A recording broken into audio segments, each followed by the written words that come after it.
नमस्कार, India news में आप सभी का बहुत स्वागत है। मैं गरिमा श्रीवास्तव आपके साथ। बसंती इन कुत्तों के सामने मत नाचना। क्या बसंती नाचेगी, ये जानने के लिए तो आपको जाना होगा उस दौर में जब आई थी फिल्म शोले। शोले तो सबने देखी ही है और हमारी बसंती को भी सब जानते ही हैं। लेकिन क्या आप बसंती के कुछ ऐसे अनसुने किस्से आप जानते हैं जो आज हम आपको बताने वाले हैं। बने रहिए हमारे साथ, सभी अनसुने किस्से सुनिए और वीडियो खत्म होने के बाद बताइए कि जो अनसुने किस्से हमने आपको सुनाए वो आप पहले से जानते थे या नहीं। तो चलिए कुरेदते हैं हमारी बेहद खूबसूरत हेमा मालिनी के जिंदगी के अनसुने किस्सों को। ड्रीम गर्ल के लाखों दीवाने थे, लेकिन ड्रीम गर्ल के ड्रीम में सिर्फ ही मैन थे। जी हाँ, हेमा के हीरो धर्मेंद्र। लेकिन आज इस वीडियो में हम आपको और भी रोचक बातें बताने वाले हैं। हेमा 60 के दशक में खूबसूरती की मिसाल थी। आज भी उनके चर्चे कम नहीं हैं। पर क्या आप जानते हैं कि धर्मेंद्र के अलावा और फिल्मी दुनिया का दूसरा कौन बड़ा चेहरा था जो हेमा को अपनी ड्रीम गर्ल बनाना चाहता था? लेकिन लाखों दिलों की धड़कन हेमा ने उनका दिल तोड़ दिया। ये नाम भी बहुत बड़ा है, आप सब भी सुनकर हैरान हो ही जाएंगे। 80 और 90 के दशक में हेमा मालिनी ने न सिर्फ फिल्मी पर्दे पर राज किया बल्कि लाखों लोगों को भी दीवाना बना दिया। हेमा मालिनी पर उनके को स्टार्स तक फिदा थे।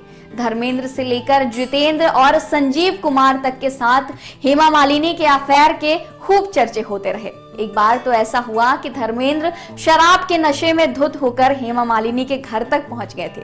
वहीं हेमा की एक बार जितेंद्र के साथ शादी भी होने वाली थी। लेकिन क्या आप जानते हैं कि हेमा मालिनी को इन सबसे पहले एक्टर राजकुमार ने शादी के लिए प्रपोज किया था। हेमा मालिनी ने तमिल फिल्म में डांसर के रोल के साथ अपने कदमों को फिल्मी दुनिया में रखा था। इसके 5 साल बाद उन्हें हिंदी फिल्म में काम करने का मौका मिल गया। वो बात और है कि हेमा मालिनी को इंडस्ट्री में कदम जमाने में वक्त लगा, पर वह लोगों के दिलों में बसने लगी थी। लोगों से पहले उनके को स्टार्स उन पर फिदा हो गए थे।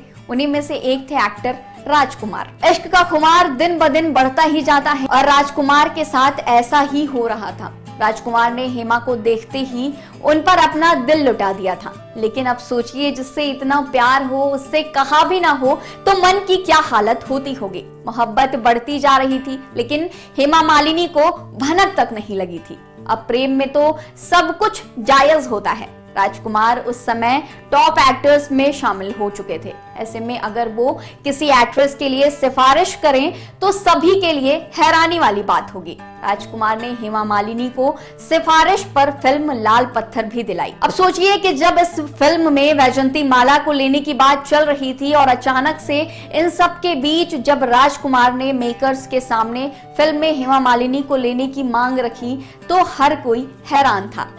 हैरान होना तो वाजिब था, क्योंकि उस वक्त वैजंती माला टॉप हीरोइनों में शुमार थी और हेमा मालिनी इंडस्ट्री में कदम जमाने की कोशिश कर रही थी। खैर, राजकुमार की बात मेकर्स टालना नहीं चाहते थे, इसीलिए उनकी सिफारिश पर हेमा मालिनी को लाल पत्थर में साइन कर लिया गया।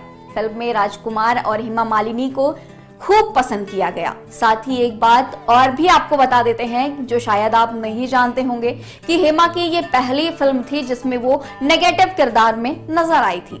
चलिए अब एक और रोचक बात बताएंगे जो शायद आपको भी न पता हो। हेमा के दीदार को हर कोई तरसता था। बड़े बड़े एक्टर्स उनकी जवां आंखों में डूबने को आतुर रहते थे। अब लेकर चलते हैं आपको फिल्म शोले की ओर, जो एक फिल्म ही नहीं बल्कि हिंदी सिनेमा प्रेमियों के लिए एक इमोशन है। इसने बॉलीवुड की तस्वीर बदल दी थी और इतिहास रच दिया था। इसके जैसी न कोई फिल्म बन सकी और न ही कोई वैसा रिकॉर्ड बना पाया। धर्मेंद्र, हेमा मालिनी, अमिताभ बच्चन, संजीव कुमार और अमजद खान सहित तमाम सितारों से सजी इस फिल्म में हर कोई एक्टिंग के मामले में धुरंधर था। वैसे तो इस फिल्म से जुड़े अनगिनत किस्से हैं जो शायद आपने कभी नहीं सुने होंगे, लेकिन हम आपको वो किस्सा बताने जा रहे हैं। वो है फिल्म की कास्टिंग और धर्मेंद्र की जिद से जुड़ा हुआ है। दरअसल रमेश सिप्पी ने जब धर्मेंद्र को स्क्रिप्ट सुनाई थी तब उन्हें गब्बर का रोल ज्यादा दमदार लगा था। बस अब फिर क्या था, वो जिद पर अड़ गए थे कि उन्हें तो गब्बर का ही रोल प्ले करना है। अब रमेश सिप्पी क्या करते? रमेश सिप्पी ने एक बड़ा ही बेहतरीन तरीका निकाला।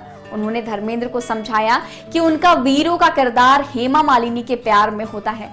और अगर वो इसे प्ले करेंगे तो वो एक्ट्रेस के साथ ज्यादा समय बिता पाएंगे। बस फिर क्या था, ये सुनते ही धर्मेंद्र ने अपनी जिद छोड़ दी थी। हेमा मालिनी की खूबसूरती को हम शब्दों में बयां तो नहीं कर सकते, लेकिन शब्द उनके लिए हम जरूर कहना चाहेंगे कि वो जिस भी गली से गुजरे वहां मानो तमाशा हो जाता है।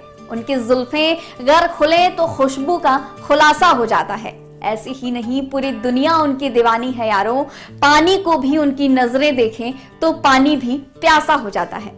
आज के इस वीडियो में हमने आपको हेमा मालिनी से जुड़ी उन रोचक किस्सों के बारे में बताया जो शायद आप सब नहीं जानते होंगे। इसी तरह हम सीरीज के अगले पार्ट में किसी दूसरी अदाकारा के बॉलीवुड करियर और उनके जीवन से जुड़ी रोचक बातें बताते रहेंगे। तब तक के लिए देखते रहिए इंडिया न्यूज। धन्यवाद। अगर आपको हमारा ये वीडियो पसंद आया हो तो वीडियो को लाइक करें और चैनल को सब्सक्राइब करें और हाँ, बेल आइकन को दबाना ना भूलें ताकि आप तक वीडियो का नोटिफिकेशन पहुंचता रहे। देखते रहिए इंडिया न्यूज एंटरटेनमेंट।